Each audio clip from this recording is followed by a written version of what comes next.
Hello friends and happy Wednesday. Yesterday was May 20th, 2025, which is World Bee Day. And so I thought it would be really cool to kind of pay tribute to these amazing pollinators.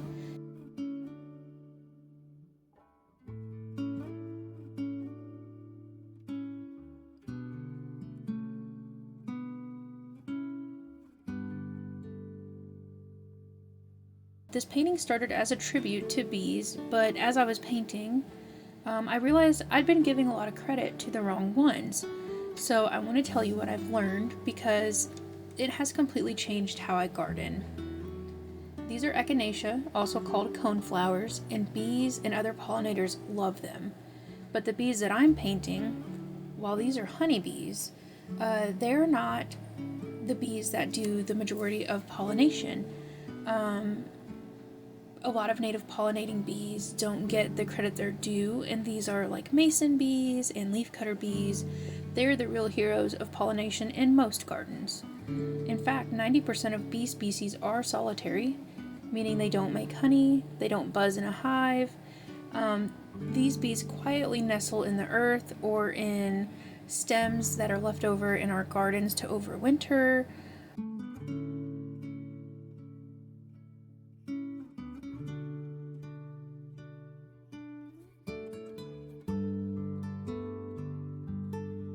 In Everwood they say, the garden hums before it blooms, and the bees are the first to sing.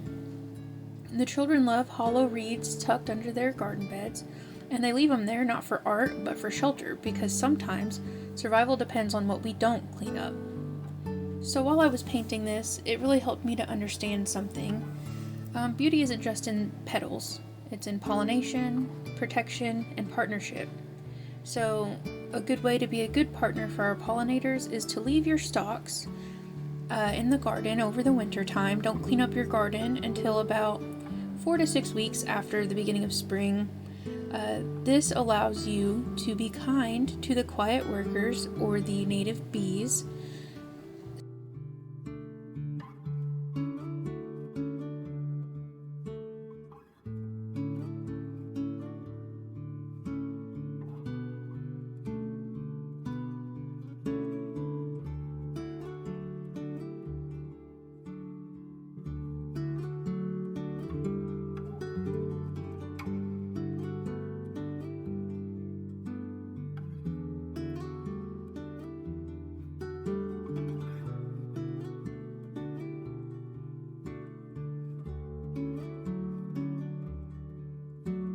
So, thanks for watching, and thanks for letting your garden hum. Bye-bye, friends.